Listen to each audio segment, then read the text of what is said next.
자, 안녕하세요. 조종입니다. 자, 오늘 준비한 콘텐츠는요, 망해버린 건함 계획 LCS 사업입니다. LCS가 뭐냐? 리트롤 컨뱃 쉽이라고 하는 건데, L의 리트롤 있잖아요. 이게 연안, 컨뱃 전투, S 쉽. 그래서 연안 전투함 사업이라고 하는 게 맞습니다. 사실 이 LCS가 맨 처음에 나왔을 때만 해도 미래는 이런 LCS함이 이제 지배하는 다목적함의 세상이 될 것이다, 뭐 이런 식으로 많이 얘기를 했었거든요. 그 사업을 시작하고 난 다음에 거의 20년이 지났어요. LCS의 시대가 됐나요? 지금 존재하는 LCS들도 조기 퇴역을 하겠다라고 지금 얘기를 하고 있습니다. 그러면은 대체 무슨 일이 있었길래 이런 일이 벌어지냐? 그리고 LCS 사업이 어떤 치명적인 약점을 갖고 있길래 이 LCS들은 조기 퇴역을 할 수밖에 없느냐? 이거에 대해서 여러분들에게 좀 설명을 해드리는 그런 시간을 갖도록 하겠습니다. 자, 일단은 LCS는 함종이 두 개예요. 특이하죠? 우리 울산급 호위함 건조한다고 하면은 함영을 하나 결정을 하고 그거를 그대로 이제 건조를 하잖아. 근데 미국은 LCS라는 사업을 하는데 함급이 두 개예요. 그 이 두 개를 같이 건조했어. 미국이라서 가능한 겁니다, 솔직히 말해서. 다른 나라는 이지랄 못해요. 뭐 여튼 간에 두 개의 함급이 있는데 하나는 인디펜던스급 LCS, 하나는 프리덤급 LCS입니다. 인디펜던급은 제너럴 다이나믹스에서 만든 거고요. 프리덤급은 로키드 마틴에서 만들었습니다. 왜 두 척을 따로 건조했냐? 이게 두 개가 장단점이 있어요. 이거 되게 멋있습니다. 여기 중간에 비어있고 이렇게 접촉되는 부분이 세 면이 있어요. 이렇게 만들면 장점이 뭐냐? 첫 번째로 내파성이 굉장히 좋아져요. 외발 자전거보다 산발 자전거가 훨씬 더 안정적일 거 아니야. 그거랑 마찬가지로 얘는 다리가 3개가 있기 때문에 파도가 이렇게 들이쳐도 안정적으로 이제 배를 유지할 수 있어요. 그걸 내파성이 좋다 그럽니다. 그리고 선의 능력이 좋습니다. 다리가 하나 있는 것보다 다리가 3개 있는 게 선의 능력이 더 높아요. 그래서 같은 속도로 선회할 때 더 빠르게 한 바퀴를 돌 수가 있어요. 산발이다 보니까 폭이 넓어지거든? 그래서 헬기 가판이 말도 안 되게 커집니다. 지금 여기 보이는 이게 MH-60R인데 얘도 대형 헬기거든? 이 대형 헬기가 지금 여기에 랜딩했는데도 남은 공간을 이거 상상을 해보세요. 인천급에 MH-60R이 랜딩하는데 이 정도 크기예요. 근데 인디펜던스급은 이렇게나 공간이 남아요. 레전드입니다. 엄청 커요. 엄청나게 큰 헬기 가판을 가지고, 그리고 내파성이 뛰어나기 때문에 중국이나 러시아 같은 근해에 적합합니다. 반면에 프리덤급 같은 경우에는 기동성이 좋습니다. 발이 3개 있는 것보다 발이 하나가 있는 게 저항력이 더 적을 거 아니야. 그래서 속도가 굉장히 빨라요. 제가 알기로 인디펜던스급 같은 경우에는 45노트가 나오는데 프리덤급 같은 경우에는 47노트인가? 47노트인가 49노트인가 이렇게 나와. 통상적인 형태라 신뢰성 높은 설계예요. 무슨 소리냐? 이전 함형과는 좀 디자인이 많이 다르잖아. 그러면 이 설계가 충분히 검증된 설계가 아니라는 소리잖아. 그럼 거기서 나오는 문제점들을 해결해 나가야 되잖아. 그 해결해 나가면서 드는 비용이 들잖아요. 근데 얘는 통상적인 설계이기 때문에 이미 검증받은 설계야. 그래서 굳이 뭐 추가적으로 드는 비용이 그렇게 많지가 않아. 그걸 우리는 신뢰성이 높은 설계라고 합니다. 좋은 말로 하면 신뢰성이 넓은 설계고요. 나쁜 말로 하면은 보수적인 설계다, 이렇게 표현하기도 해요. 그래서 이제 프리덤급 LCS 같은 경우에는 중동 해역에 파견하기가 좋습니다. 이 두 장점이 있어요. 그래서 프리덤급 LCS는 대서양에서 많이 작전을 하고요. 인디펜던스급 LCS 같은 경우에는 태평양에 많이 작전을 하는 그런 양상으로 나눠져 있다고 보시면 돼요. 자, 그럼 왜 건조했냐? LCS를 건조한 이유는요, 연안에서는 기존 함정으로 대응하기가 어렵기 때문이에요. 연안에서 전투하기 위한 특징을 살리기 위해선 작고 다양한 임무에 적합한 군함이 필요해요. 근데 이게 과연 작다고 표현할지 모르겠어. 이 LCS들 만재 배수량 기준으로 얘가 3100톤이고 얘가 3500톤이에요. 인천급 호위함의 만재 배수량이랑 거의 같거든? 과연 작냐? 라는 생각이 듭니다. 그리고 연안에서 다양한 위협에 대응 가능한 함정이 필요하기 때문입니다. 일단은 LCS의 가장 큰 특징은 빠른 속력이에요. 그 누구보다 다른 정말 말도 안 되는 속력을 가지고 있습니다. 그리고 모듈러를 통해 대응을 할 수 있습니다. 참고로 이제 워터제트가 있는데, 자, 이게 이제 프리덤급이에요. 이게 프리덤급의 워터제트입니다. 인디펜던스급은 워터제트가 이런 식으로 돼 있어요. 좀 설계가 다르죠. 얘는 이렇게 돼 있고 얘는 이렇게 돼 있고. 빠른 속력과 모듈화를 통해 대응이 가능하고, 이 빠른 속력은 워터제트를 통해서 실현시킬 수 있었다. 이 워터제트는 우리나라의 윤영하급 고속함, PKMR, 중국의 후베이급 고속정, 그리고 일본의 하야부사급 고속정도 채용한 그런 추진 체계입니다. 근데 이제 빠른 속력은 알겠어. 모듈하가 뭐냐 대체. 얘네들 무장이 좀 빈약해 보이지 않아요? 57mm 함포 하나 있고요. 여기 보이는 거 요거는 C램, 요거는 일반적인 램입니다. 그리고 여기 앞에 보이는 거 VLS처럼 보이는데 헬파이어 미사일을 날릴 수 있어요. 그리고 뒤에 헬기 가판 이렇게 있어요. 이거밖에 안 돼요. 농담이 아니라 무장이 정말 이거밖에 안 돼요. 그러면 어떻게 연안에서 다양한 위협에 대응할 수 있느냐? 모듈화 때문입니다. 프리덤급하고 인디펜던스급 같은 경우에는 이 배의 기본적인 형태는 그대로 있어. 임무에 따라서 새로 무장을 장착을 해가지고 출항하는 거예요. 예를 들어서 지금 대수상전이 필요해. 그러면 SUW 모듈을 장비를 하고 출항을 해요. 그 다음에 잠수함을 잡아야 돼. 그러면 ASW 모듈을 장착을 하고 출항을 해요. 우리의 항로를 방해하기 위해서 기뢰를 존나 깔았대. 그러면 기뢰전 모듈을 장착을 하고 출항을 하는 이런 임무에 따라서 모듈을 따로 이제 필요할 때 장착을 해가지고 대응을 한다. 이게 기본적인 LCS의 특징이에요. 참고로 8시간이면 항구에서 모듈을 변경할 수 있다고 판단을 했습니다. 이들은. 아 그리고 여기서 설명을 안 했는데 그 대공전 모드도 있어요. 여기 있다. 이거 보이죠? 요거 이 여기 컨테이너에 미사일 들어가 있거든? 그래서 발사하는 시스템이에요. 그래서 잘 보면 요런 식으로 여기 SM6 미사일이 장전이 돼서 빵빵빵 쏘는 거야. 가쁜 소련제 생각이 드는데 이거 소련제 아닙니다. 이거 미국제예요. 놀랍게도 이게 대공전 시스템입니다. 실제로 그래서 제가 알기로는 LCS에서 SM6 미사일도 발사한 걸로 알고 있어요. 어쨌든 이런 컨셉으로 만들었어요. 자, 근데 왜 이런 컨셉으로 만들었냐? 아까도 말했듯이 연안이라는 공간이 엄청나게 복잡하고 그리고 기존 함정으로는 대응하기 힘들기 때문입니다. 자, 여기가 대양이고 여기가 연안이에요. 연안의 특징은 기본적으로 지상 지원 세력의 힘을 받을 수가 있어요. 여기 그림으로 표현한 이 영역까지는 중국 해군 입장에서는 중국 해군 항공대 그리고 중국 공군이 이 해역을 전부 다 커버할 수 있을 정도입니다. 근데 이제 제 영상을 보거나 아니면은 해군에 대해서 조금 이해력이 높으신 분들은 지상 항공 기지와 항공모함의 소티 차이가 얼마나 차이가 나는지는 여러분들이 다 아실 거예요. 소티 차이로 절대로 지상기지를 이길 수가 없어요. 그래서 연안은 거의 무조건 적의 항공 세력이 우세한 그런 지역이고요. 그리고 항공 지원이 우세하니까 우리가 함부로 들어갈 수가 없잖아. 게다가 이제 적은 항공기뿐만 아니라 기뢰나 잠수함도 여기에 드글드글 하거든. 왜냐? 항공 지원이 빵빵하게 지원이 되니까 잠수함도 마음대로 돌아다닐 수 있고 기뢰도 마음대로 깔 수 있고 고속정들도 마음대로 활동할 수 있어요. 그래서 보면은 대양에서는 막말로 항공모함 존만 게임이에요. 그냥 진짜 항공모함이 있냐 없냐 이게 엄청나게 큰 차이가 있거든요. 근데 연안에서는 이게 안 통해요. 연안에서는 항공모함이 힘을 못 쓰는 공간이에요. 연안에 기뢰가 있지, 잠수함이 활동을 하지, 고속정이 활동을 하지. 특히 이제 고속정 같은 애들이 와가지고 미사일 스팸 날리면 답이 없단 말이야. 막을 수가 없습니다. 이건 항공모함으로 어떻게 커버가 안 돼요. 물론 연안에서도 항공모함이 역할을 못한다 그건 아니지만 대양에서 압도적인 우위를 가지고 있는 게 항공모함인데 연안에서는 압도적인 우위를 가지지는 못한다 이 정도다. 그래서 이제 LCS가 투입이 되는 거예요. LCS는 아까도 말했잖아요. 기뢰, 대기뢰전 모듈이 있습니다. 잠수함, 대잠수함 모듈이 있어요. 그리고 고속정, 대수상전 모듈 장착하면 돼. 57mm 함포도 있고 NSM 대함미사일도 있고 심지어 헬파이어 미사일도 있어요. 잠수함이 나타나 MH-60R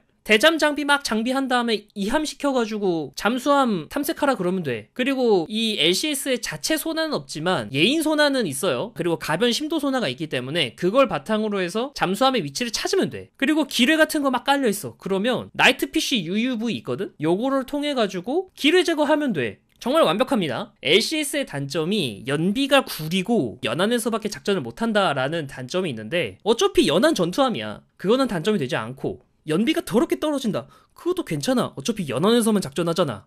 연비 떨어져도 괜찮아. 근데 망했습니다. 이 사업은 철저하게 망했어요. 왜 망했냐? 이 LCS가 그럼 왜 망했냐? 이걸 따져야 될 거 아니야.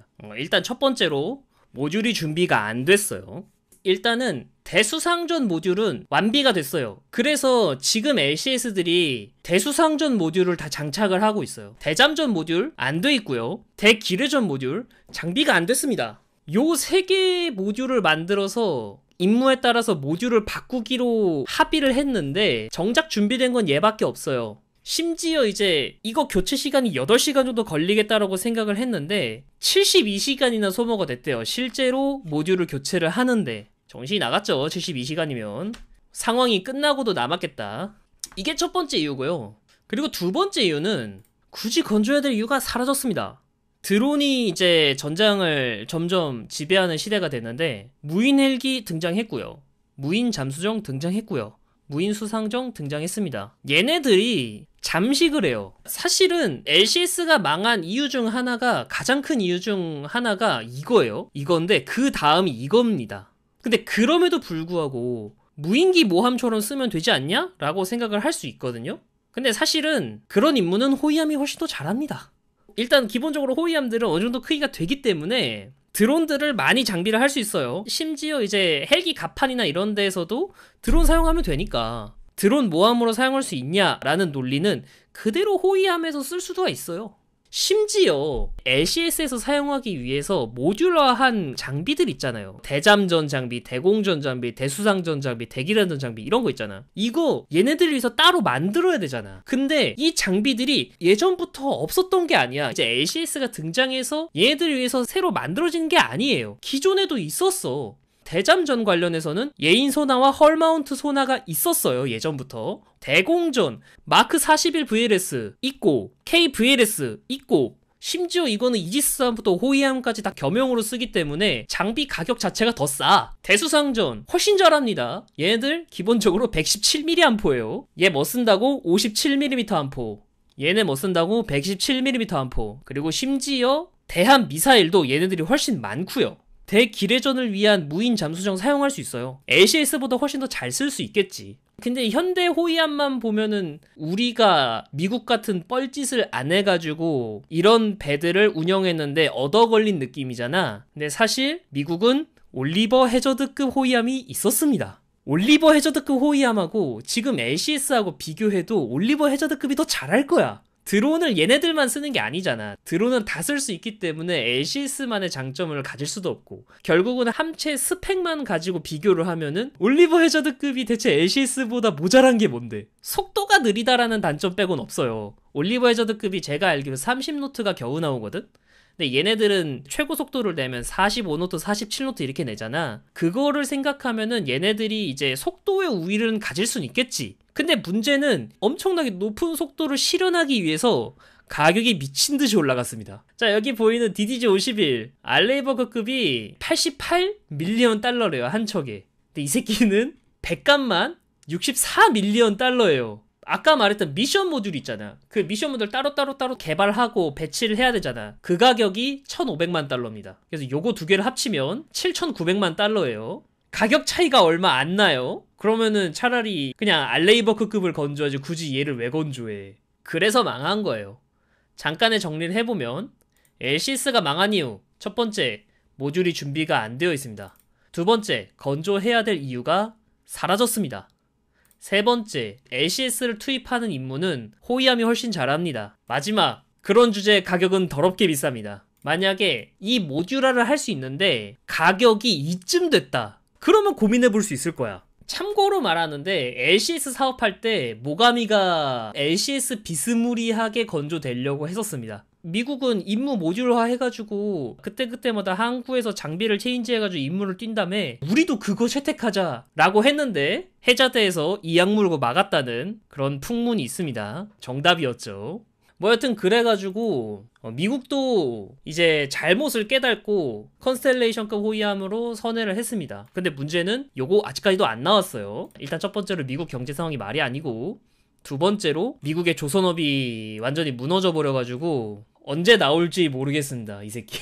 일단 좀 결론을 내릴게요. LCS 사업은 솔직히 망할 만해서 망한 사업이 맞습니다. 근데 망할 만한 이유 중에 하나가 이 LCS 사업이 시작을 할 때가 2000년대 초반이었거든요. 그때 당시까지만 해도 드론이 이렇게까지 전장에서 활용도가 높을 거라고는 정말 1도 생각을 못했잖아. 그게 가장 큰 이유라고 생각하고, 그리고 가격은 더럽게 비싼데 제한적인 임무밖에 수행을 못한다. 이게 두 번째 이유.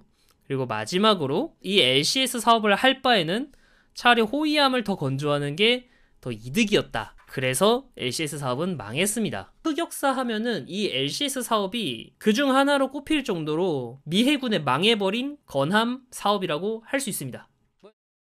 자, 안녕하세요. 반갑습니다. 조종입니다. 오늘 소개할 컨텐츠는 망해가는 신형 호위함 FFGX 사업에 대해서 소개해 드릴게요. 망해가는 신형 호위함 사업이라 하길래 이제 우리나라 이야기구만 해서 호다닥 들어온 사람들이 한두 명 계시는데 우리나라 얘기 아니고요. 이 배는 미국 배입니다. 컨스틸레이션급 호위함이고요. 이제 막 컨스틸레이션급 호위함이 기공이 됐어요. 언제 진수가 되냐? 그거는 알 수가 없습니다. 근데 일본함이 지금 기공된 지가 얼마 안 됐는데 지금도 망해가고 있다라는 소리를 들어요. 그리고 실제로 이 사업이 조기 종료가 될 수도 있습니다. 과연 무엇 때문에 그런가? 그리고 이 사업에 대해서 우리가 얻을 수 있는 교훈은 무엇인가? 이 점에 대해서 오늘 여러분이랑 좀 이야기를 하는 그런 시간을 갖도록 할게요. 좋아요하고 구독 그리고 알림 설정 한 번씩 해주시면 감사하겠습니다. 시작해보도록 하죠. 자, 컨스틸레이션급 호위함입니다. FFGX라고 하고요. 자, 이 호위함을 왜 건조하냐?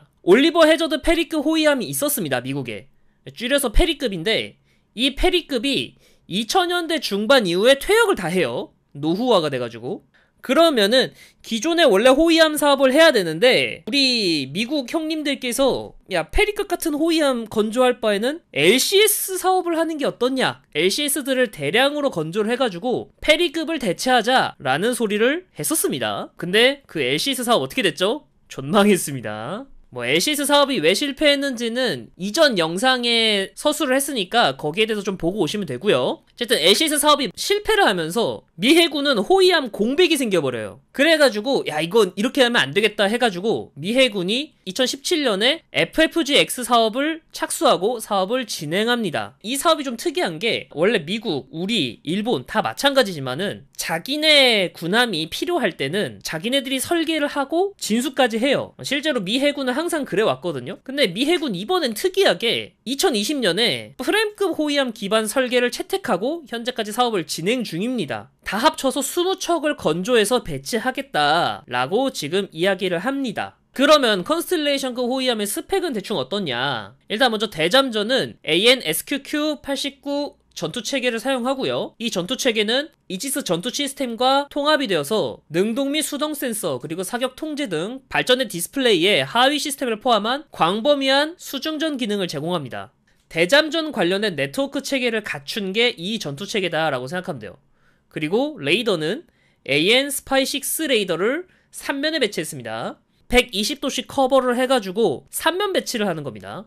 그리고 당연히 AN 스파이6 레이더를 사용하면은 이지스 전투체계를 최신형을 달아줘야 돼요. 그래서 이지스 전투체계 베이스라인 10 가지고 있고요. 그리고 전자전체계는 AN SLQ-32 사용합니다. 그리고 마크 41 VLS 32셀이 들어갑니다. 그래서 사용하는 미사일은 ESSM, SM2, SM6를 사용합니다. 그래가지고 종합 무장은 57mm 한 포, 32셀의 마크 41, 그리고 램 블록 2, 여기 자세히 보면 여기 램 있어요. 이거 램입니다. 램. 그리고 NSM 대함미사일 여기 있습니다. NSM 대함미사일 마크 32 어뢰 발사기 사용하고요. 그리고 MH-60화 헬기를 한 기를 사용할 수 있습니다. 한 기를 이렇게 주기를 할 수 있어요. 그리고 놀랍게도 만재배수량은 7,300톤입니다. 만재배수량 7,300톤이면 이순신급 구축함보다는 크고 세종대왕급 구축함보다는 작다 이렇게만 이해하시면 돼요. 그리고 속력은 최대 26노트 이상이 될 거라고 생각이 됩니다.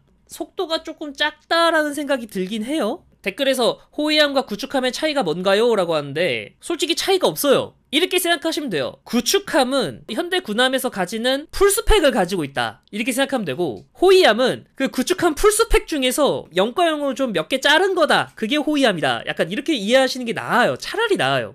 물론 이것도 정확한 표현은 아니에요. 나라마다 호위함과 구축함의 의미가 다 달라요.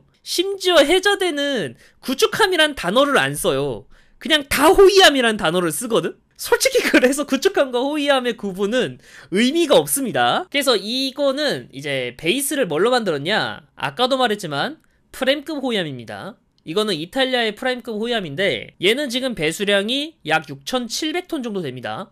근데 이게 만재 배수량이 안 적혀 있어요. 검색을 해서 찾아봤는데 그냥 배수량이 약 607,000톤쯤 된다라고 하니까 아마 경하 배수량을 얘기하는 것 같아요. 만재 배수량으로 따졌을 때 7,300톤 좀 되지 않을까라고 생각해요. 그래서 사실상 둘은 배수량이 같지 않나 라는 생각이 듭니다. 그래서 그런지 속력도 프렘급이 27노트 이상이 되고요. 프렘급 같은 경우에는 잘 보면은 127mAh를 쓰고요. Silver. A50VL에서 16세를 사용합니다. 그리고 오트마트 대함 미사일을 사용하고요.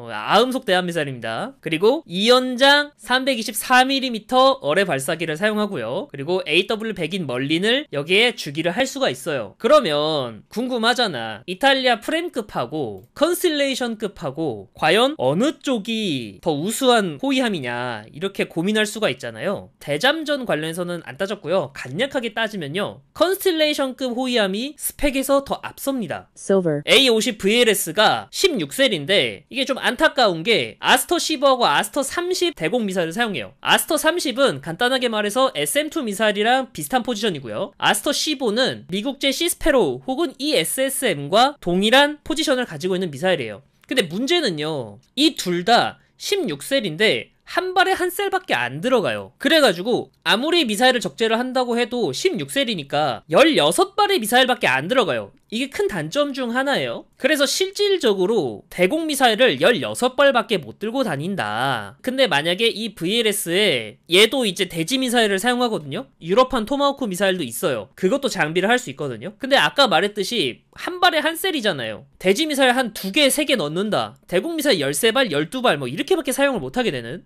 무장이 좀 굉장히 안타까운 그런 호위함이 됩니다. 컨스텔레이션급은 어떠냐? 네, 32셀입니다. 마크 41 32셀을 장비를 하고요. 그리고 SM6 미사일, SM2 미사일을 사용할 수 있습니다. 한 셀에 한 발씩 장전을 할 수 있고요. 거기다가 이 ESSM 있잖아요. 요게 쿼드팩입니다. 무슨 소리냐면 한 셀에 4발을 장전할 수 있어요. 이 SSM에 할당되는 셀이 4셀이다. 그러면 쿼드팩이니까 이 SSM을 16발을 장전할 수 있다는 소리예요. SM2 미사일, SM6 미사일 당연히 장전이 가능하고요. 여기서만 봐도 컨스텔레이션급이 압도해요. 그러면 이제 가장 중요한 메인 레이더는 어떠냐? 셀렉스 스파이 790 레이더와 스파이 6 레이더인데 일단은 셀렉스 스파이 790 레이더의 장점 중 하나는 MFR이라는 거예요. 멀티펑션 레이더. 어디서 쓴다? 우리나라의 충남급 호위함. 거기에 쓰는 레이더다. 같은 3세대 레이더예요. 일단 레이더의 기술적 수준은 스파이 6 레이더보다 셀렉스 스파이 790 레이더가 기술 수준으로는 한 단계 더 높은 레이더예요. 근데 약간 안타깝게 폐사 방식입니다. 물론 이제 A사를 쓰는 게 좀 더 좋아요. 안타깝게도 폐사를 쓰는데 솔직히 말해서 저는 A사냐 폐사냐는 그렇게 중요하지 않다고 생각한 사람이거든요. 중요한 거는 위상배열 레이더의 세대가 윗단계냐 아랫단계냐 이게 중요한 거지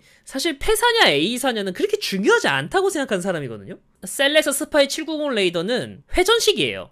얘랑 똑같아요. 얘는 이제 인천급 그리고 대구급에 달리는 SPS 550K거든요. 기계식으로 뺑글뺑글 돌아가는 위상배열 레이더입니다. 그거에 비해서 얘는 완벽하게 판넬이 붙어 있어가지고 각 패널마다 120도씩 담당을 하고 있습니다. 단순히 레이더의 스펙만 따지면 어느 쪽이 높냐? 라고 하면 당연히 스파이6 레이더입니다. 간단하게 알아봤어요. 그래가지고 조금 정리하면 컨스텔레이션급 호위함이 프렘급보다는 좀 더 상위 호환이 맞습니다. 그러면 뭐가 문제냐? 이거 빨리 건조해가지고 배치를 시켜서 부족한 호위함 전력을 채우면 되지 않냐 이렇게 생각하면 되잖아요. 문제는 이 컨스텔레이션급 호위함은 지금 한 척이 겨우 기공된 상황입니다. 컨스텔레이션급 호위함은 여전히 건조되지 않았습니다. 단 한 척도 건조되지 않았어요. 이제서야 1번함이 기공됐다 정도입니다. 이 컨스텔레이션급 호위함 1번함은 2024년 4월 12일에 겨우 기공이 시작됐어요. 2017년에 프로젝트가 시작돼서 2025년 지금 와서 기공이 시작된 거예요. 근데 문제는 프렘급은요 이미 건조가 다 돼 있는 상태거든요. 자, 프렘급 호위함 같은 경우에는 실제로 이탈리아는 이렇게 건조를 했고요.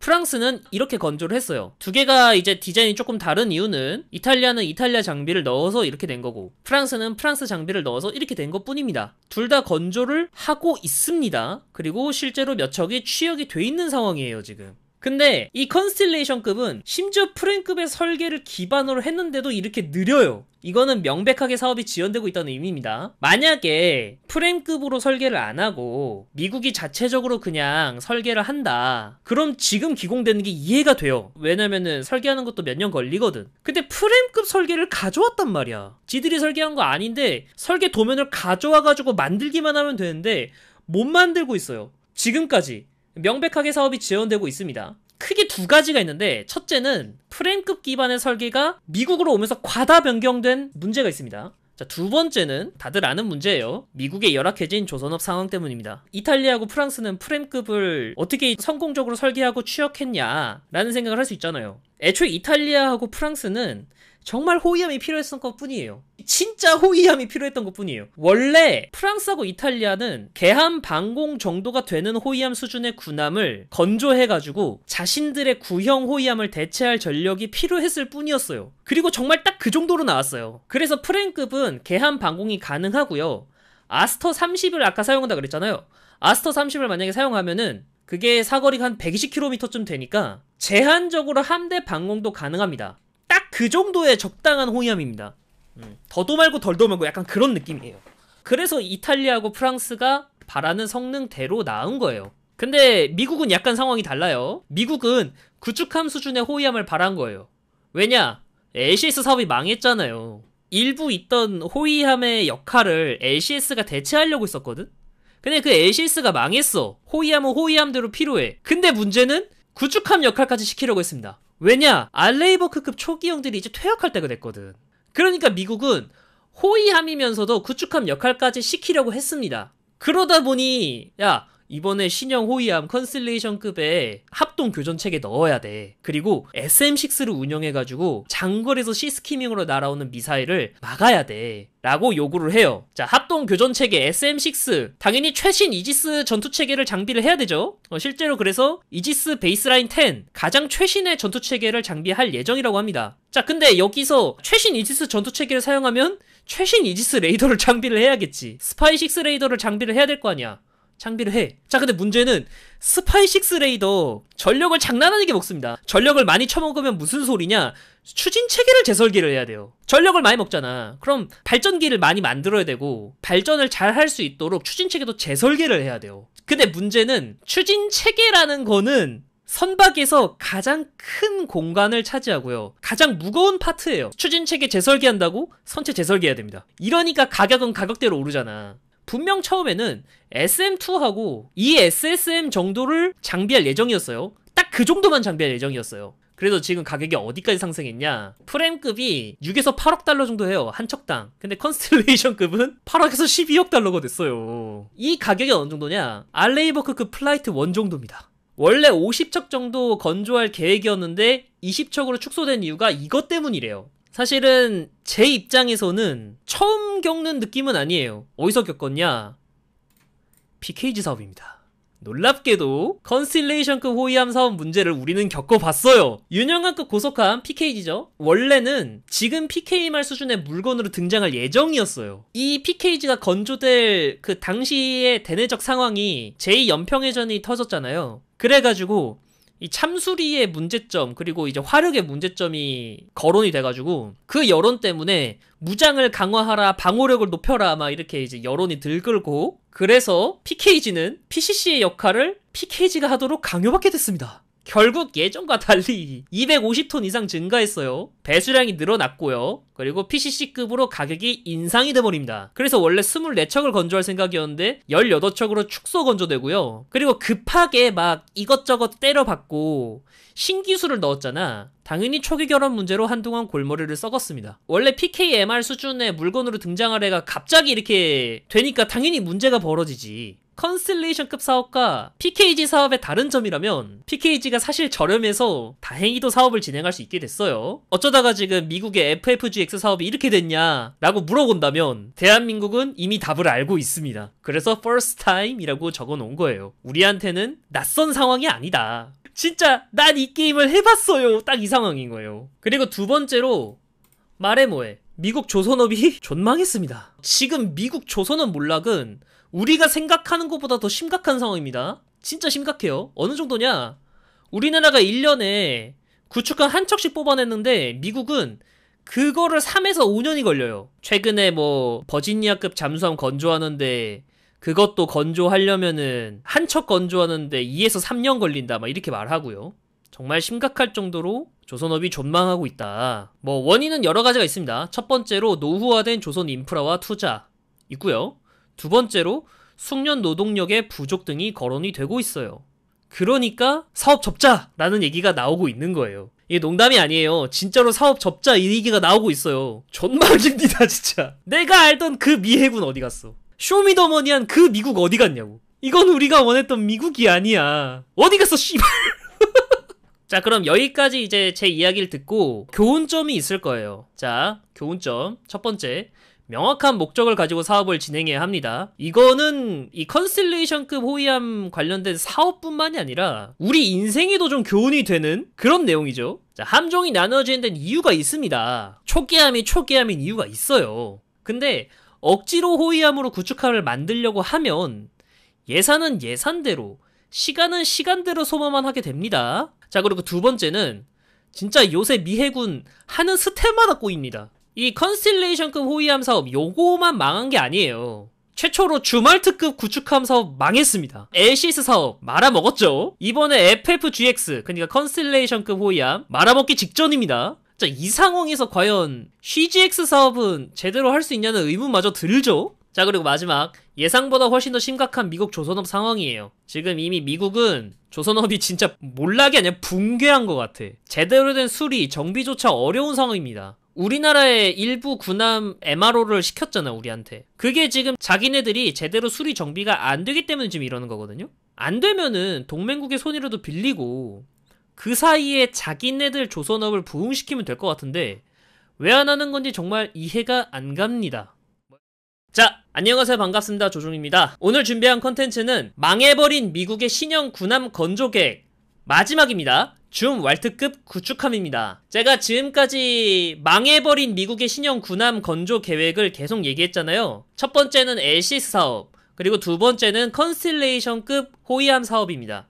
그리고 이게 마지막입니다. 작은 배부터 순서대로 올라왔어요. 주말특급 구축함은 사업에 뭐가 문제가 있어서 망했을까, 여기에 대해서 좀 많이 얘기를 할 거고요. 그리고 한 다음에 우리가 얻을 수 있는 교훈, 여기에 대해서 좀 설명해 보도록 하겠습니다. 보시기 전에 좋아요하고 구독 그리고 알림 설정 한 번씩 부탁드리고요. 자, 그러면 시작해 보도록 하죠. 자, 일단은 주말특급은 어떤 배냐, 일단 결론부터 말하면 제대로 운영되고 그러면 바다의 F-22 랩터라고 할 수 있어요. 정말 성능이 좋습니다. 일단 디자인도 약간 미래 배 같죠? 실제로 그래서 주말특급 구축함이 나올 때 많은 기대를 했다고 합니다. 값싸고 효과적인 대지 타격 개념을 도입했습니다. 이게 뭔 소리냐면 적의 연안을 타격을 할 때 공습으로도 미사일로도 때리기 애매한 타격이 있어요. 계륵 같은 목표가 있단 말이에요. 함포로 타격하기에는 위험구역 내로 들어가야 되는 문제점이 있었단 말이에요. 새로운 대지 타격 개념을 도입을 해가지고 그 문제를 해결하려고 했습니다. 그리고 두 번째로 스파이1 레이더와는 비교가 안 되는 A24 레이더를 가지고 있어요. 이름은 스파이3 레이더입니다. 여기에 대해서도 설명을 할 거고요. 자, 그리고 듀얼 프리퀀시 바우 소나를 가지고 있고요. 그리고 AN/SQR-20 예인 소나를 가지고 있으며 최신의 대잠 전투 체계를 갖춰서 잠수함을 탐지하는 게 다른 구축함들보다 훨씬 더 우월하다. 그래서 주말특급은 대지, 대공, 대잠 능력을 모두 갖춘 기존 전투함보다 훨씬 더 뛰어넘는 능력을 가진 게 특징입니다. 이거는 지금도 그래요. 그리고 이 들어가는 VLS 있잖아요. 마크 51 VLS를 장비해서 기존 미사일들도 사용할 수 있습니다. 그리고 당연하겠지만 이 모든 장비들을 유기적으로 사용할 수 있게 해주는 전투체계도 기존의 이지스 전투체계보다 우월해요. 그리고 마지막으로 선체는 스텔스성을 유지하기 위해서 정말 노력을 아낌없이 했고요. 통합 추진 체계를 사용해 미래의 전력 수요까지 고려했습니다. 꿈의 구축함이다 라고 말할 수 있을 정도예요. 그럼 좀 구체적으로 성능에 대해서 좀 설명을 해드릴게요. 첫 번째로 함포입니다. 어드밴스드 건 시스템입니다. 줄여서 AGS라고 할게요. 이 AGS는 155mm를 사용하고요. 기존 대한미사일이나 공습으로 타격하기에는 가치가 낮지만 함포로 타격하기에는 사거리가 위험 지역으로 들어가야 하는 문제점을 해결하기 위해 개발된 함포예요. 일단 첫 번째로 완전 자동화 시스템이 되어 있습니다. 탄약 공급 및 자동화 시스템을 갖춰가지고 이 함포에 승무원이 필요가 없어요. 해군 관련된 자료나 이런 거 보면은 탄을 막 옮기고 막 장전하는 막 그런 모습 한두 번씩 보잖아요. 그런 것조차 다 자동화가 돼 있어서 아예 이 함포를 운영하는데 승무원이 필요가 없답니다. 거기에 더해서 185km 이상 되는 사거리를 가지고 있어요. 함대함 미사일보다도 사거리가 긴 함포를 가지고 있다. 심지어 기존 5인치 함포보다도 더 정확도가 높습니다. 포탄에도 GPS를 달아가지고 오차를 수정하면서 비행할 수 있도록 해놓았어요. 그래서 정확도가 높아요. 이거를 2기를 장비했습니다. 커버를 열어가지고 발사하는 그런 시스템을 가지고 있습니다. 일단은 기본적으로 주말 특급은 스텔스 설계가 기본이기 때문에 최대한 저피탐성을 유지하기 위해서 함포 디자인도 이렇게 만들었습니다. 자, 그럼 두 번째 APY-3 레이더를 사용했습니다. 지금 이게 주말 특급 함교입니다. 자, 그럼 스파이1 레이더랑 뭐가 다르냐? 가장 큰 차이점은 A사 레이더를 갖고 있습니다. 그 스파이1 레이더는 패사 레이더죠. 근데 스파이3 레이더는 A사 레이더입니다. 여기서 끝이 아닌 게 스파이1 레이더는 S밴드 레이더를 사용해요. 반면에 스파이3 레이더는 X밴드 레이더를 사용합니다. 무슨 차이냐라고 할 수 있는데 고주파로 올라가면 올라갈수록 분해능이 높아집니다. 분해능이라는 건 뭐냐? 어떤 표적에 대해서 디테일하게 표적을 잡을 수 있다는 소리예요. 이 표적에 대한 정보가 정확도가 높게 잡힌다는 거예요. 주파수가 높으면 군사적으로는 무조건 좋습니다. 스파이3 레이더는 스파이1 레이더에 비해서 훨씬 더 정밀하고 높은 해상도를 가지고 있어서 목표물을 정밀하게 탐지를 할 수 있습니다. 자, 이게 장점이고요. 그리고 대잠 쪽 관련해서는 애초부터 주말 특급은 연안에 매복해 있는 디젤 잠수함을 탐지하고 추적하기 위해서 대잠 장비에도 엄청나게 신경을 썼습니다. 가장 대표적인 게 듀얼 프리퀀시 바우 소나 시스템입니다. 이게 두 개가 달린 이유는 뭐냐면 주파수가 낮으면 넓은 범위까지 퍼져나가는데 부정확하게 정보를 알려줘요. 반면에 고주파는 좁은 범위를 탐색을 하는데 엄청 디테일하게 탐지를 할 수가 있어요. 이게 두 개가 트레이드 오프 관계예요. 그러면 요거 두 개를 같이 달면은 넓은 범위를 탐색하되 디테일하게 탐색할 수 있다는 소리잖아.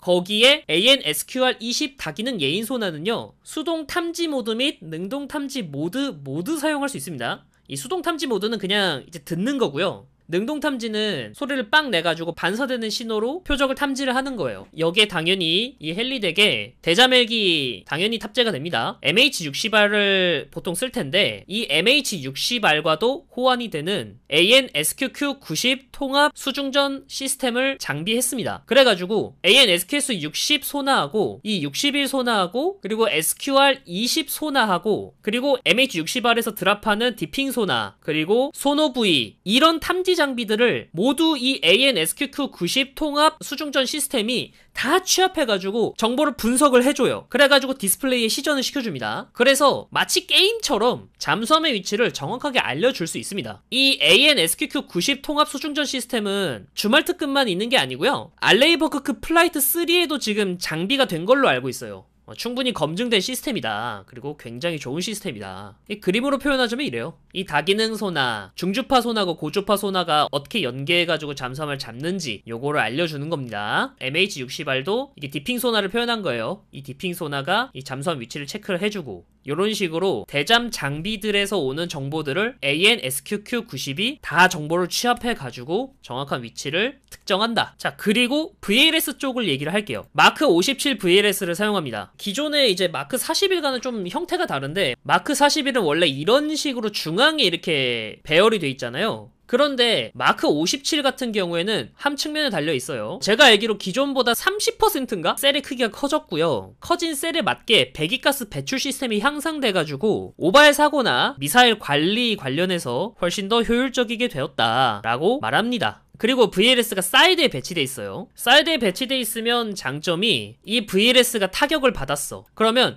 여기 있는 모든 미사일을 못 써요. 하지만 측면에 배치를 하면은 한쪽이 파괴가 되더라도 남은 한쪽은 살아있는 거 아니야. 전투력을 유지할 수 있다라는 게 미국의 계산입니다. 자, 그럼 추진체계는 어떠냐? 통합 전기 추진체계를 사용했습니다. 기존에는 엔진을 프로펠러랑 연결해가지고 동력을 얻는 방식을 썼잖아요. 근데 그러지 말고 프로펠러는 전기 모터로만 돌리자. 그리고 그 전기 모터에 필요한 전기를 발전기에서 얻자라는 개념입니다. 이게 통합 추진체계고요. 주말트급은 MT-30 가스터빈 엔진 2기고요. 그리고 RR-4500 터빈 발전기 2개가 전기 모터에 연결되어 있는 구조예요. 이 MT-30은 익숙하신 분들은 익숙할 거예요. 대구급 호위함 있잖아요. 그 대구급 호위함에 장비되어 있는 엔진입니다. 거기에 플러스로 RR-4500 터빈 발전기 2개가 추가되어 있다. 그래서 가스터빈만 4개다 이겁니다. 덕분에 10만 마력의 출력과 저소음을 지녀요. 일단은 기본적으로 가스터빈이요, 디젤 엔진보다 소음이 적고요, 전기 모터는 구동하는 소음이 많이 작습니다. 저소음이니까 대잠전 효율이 당연히 높아지는 겁니다. 그래서 발전량은요 80MW입니다. 대충 한 알레이버크급의 6배에 달하는 발전량을 가지고 있대요. 이 발전량 전부를 전기 모터 돌리는데 쓰는 건 아니고요. 당연히 이 80MW 중에서 25% 정도는 전기 모터를 구동하는 데 쓰고요. 그럼 나머지 4분의 3, 그럼 나머지 60MW는 뭐 하냐? 함내 전자장비를 사용할 수 있는 걸로 씁니다. 60MW면 어마어마한 거죠. 자, 이 발전량은요 스파이 1보다 더 많은 전력을 필요로 하는 스파이 3의 전력을 충당해 주고도요 미래의 레이저 병기나 레일건의 전력도 감당할 수 있을 수준입니다. 이런 추진체계가 잘 이해가 안 가요? 라고 생각하시면 이거 생각하면 됩니다. 원리가 이거랑 똑같아요. 이거는 되게 멍청해 보이지만 이거는 굉장히 효율적인 시스템이다. 그 다음 주말트급은 텀블홈의 인버티드 바우 구조를 가지고 있어요. 텀블홈은 이런 구조를 말하는 거예요. 맥주병 담는 것 같이 이게 뚱뚱한 느낌 있잖아요. 이런 구조를 텀블홈이라 그래요. 인버티드 바우 구조는 뭐냐? 해수면 기준으로 해서 점점 좁아지는 삼각형 구조를 말해요. 보통 선체 같은 경우에는 이런 식으로 역삼각형이잖아요. 주말트급은 정삼각형이라고 생각하시면 편해요. 가판이 있으니까 완벽하게 삼각형은 아니지만 굳이 따지면은 약간 그 오각형 느낌? 자, 이렇게 만든 이유는 뭐냐? 당연하겠지만 레이더 반사 면적을 최소화하기 위해서입니다. 심지어 함교도 각지게 만들어가지고 레이더 반사 면적을 정말 최소화하기 위해서 노력했습니다. 파도 저항이 감소됐고 그리고 안정성 등도 확보되었습니다. 이 군함 전체를 관리하는 전투 체계는 어떻게 돼 있냐? 주말트급은요 ZCS를 사용합니다. 주말트 컨벳 시스템입니다. 주말트급을 위해서 만들어진 전투 체계라고 해도 과언이 아니에요. 복잡한 특징인데 가장 대표적인 것만 가져왔어요. 통합 전산 환경, 그리고 분산된 지휘 통제 시스템. 자동화 시스템은 여러분 다 아시죠? 최대한 인원을 줄였다.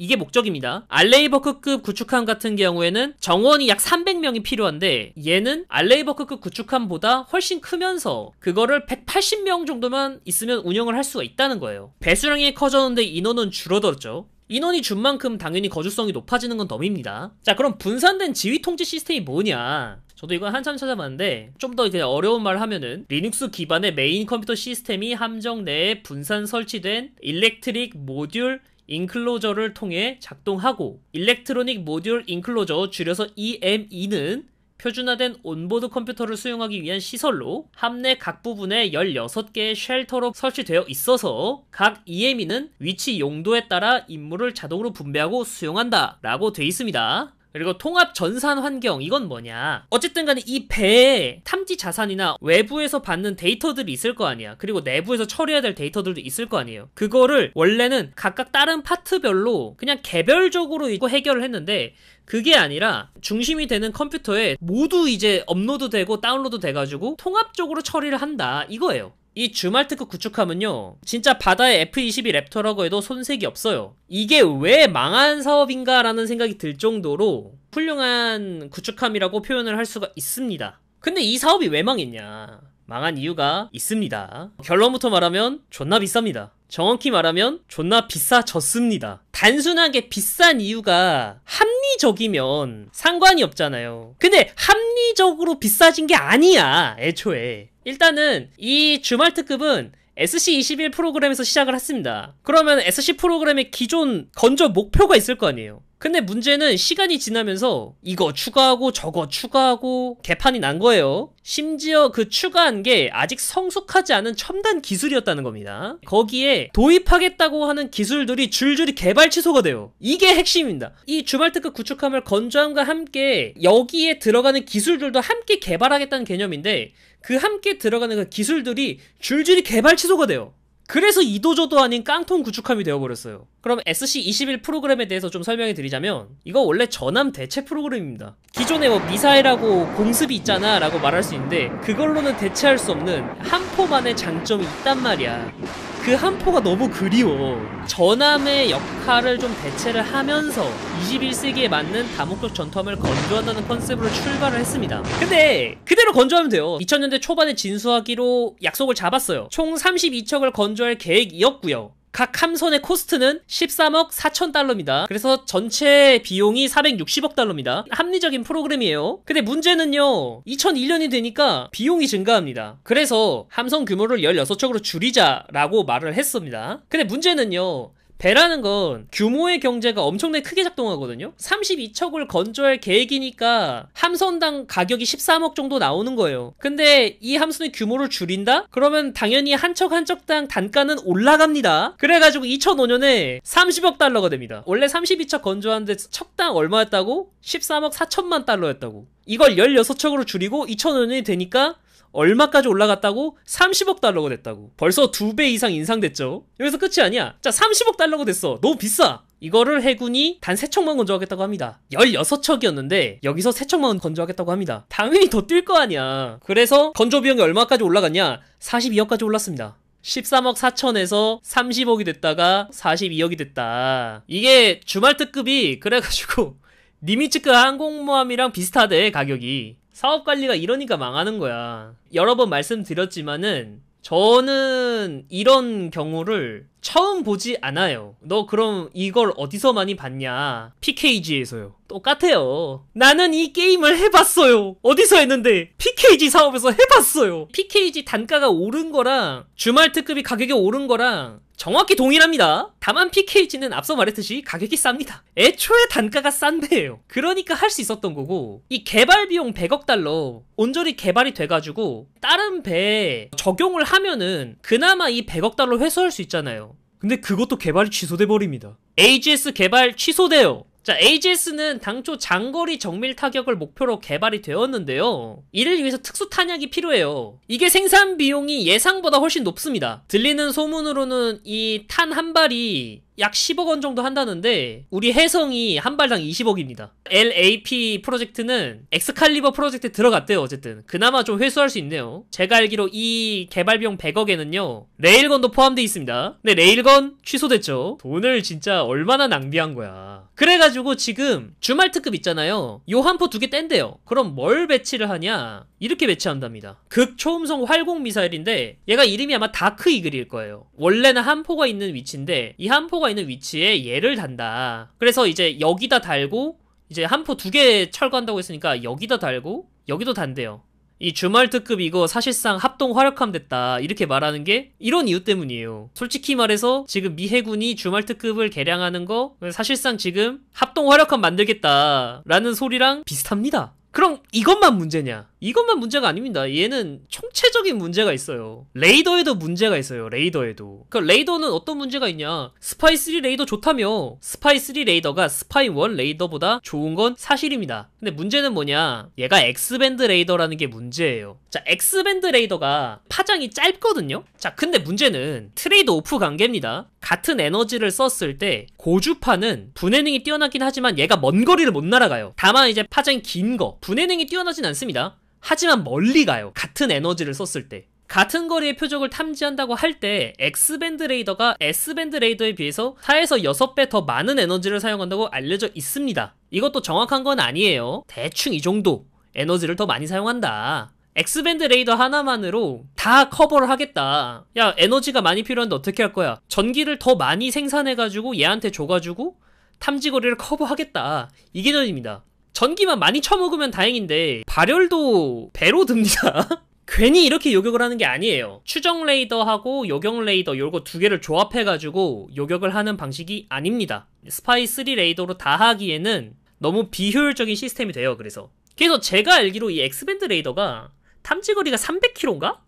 밖에 안 되는 걸로 알고 있습니다. 스파이 1 레이더 같은 경우에는 한 1000km 정도 탐지를 할 수 있는데 S밴드 레이더와 X밴드 레이더를 함께 사용하는 통합 마스터 체계를 개발하는 게 괜히 그런 게 아니에요. 그래가지고 이 스파이 3 레이더도 사실상 망해버렸다. 분해능이 좋으면 뭐해. S밴드 레이더 괜히 쓰는 게 아닙니다. 단점만 얘기 들으면 결국 깡통 구축함이잖아요. 실제로 깡통 구축함이 맞습니다. 그래서 스파이 6 레이더로 넘어간 거예요. 그 스파이 6 레이더도 S밴드 레이더와 X밴드 레이더를 통합해가지고 함께 쓰겠다. 원래 계획이 이건데 실패했죠? 그래가지고 알레이버크급 구축함 특유의 그 요격 레이더가 남아있어요. 우리가 여기서 얻을 수 있는 교훈이 뭐냐? 주말 특급 구축함 사업이 실패한 궁극적인 이유는요, 목표를 명확하게 설정하고 건조하는 게 아니라 중간에 계획이 변경된 게 가장 큽니다. 이게 가장 커요. 이게 원흉이에요. 중간에 계획이 변경된 것도 이제 바빠 죽겠는데 완성도 안 된 신기술을 억지로 넣는 바람에 제대로 된 역할도 기대할 수 없게 됐어요. 그래가지고 지금 미 해군 군함 건조 계획은 다 망했어요. LCS 망했지, 컨스텔레이션급 망했지, 지금 주말특급 망했지. 안 망한 거 딱 하나 있어요. DDGX. 이 DDGX의 모든 사활을 걸어야 하는 상황이 벌어졌습니다. 근데 지금 그 DDGX도 과연 제대로 되고 있냐라고 하면 글쓰올시다 라는 생각이 좀 듭니다. 그리고요, 마크 57의 장점이 한쪽이 피격돼도 한쪽이 살아남을 수 있다 이렇게 얘기하잖아요. 이게 과연 장점인가 싶은 게 VLS가 중앙에 있는 이유가 뭐냐면요, 양쪽에 이제 격벽 구조를 가져가지고 여기가 최대한 안전하게 설계를 한 거란 말이에요.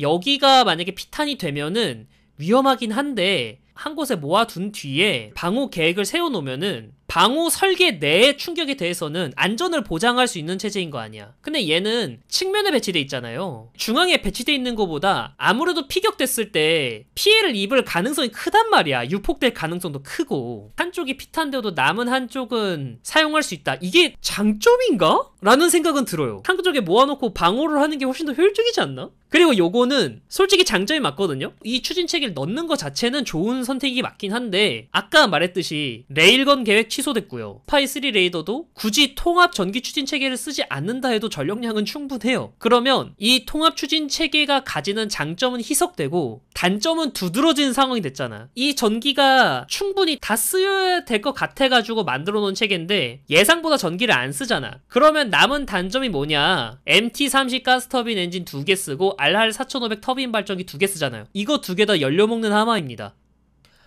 뭐 여튼 오늘 영상은 여기까지입니다. 재밌게 보셨다면 좋아요하고 구독 그리고 알림 설정 한 번씩 해주시면 감사하겠고요.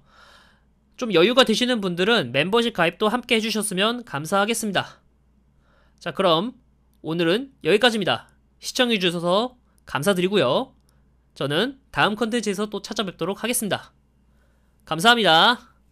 안녕. 끝.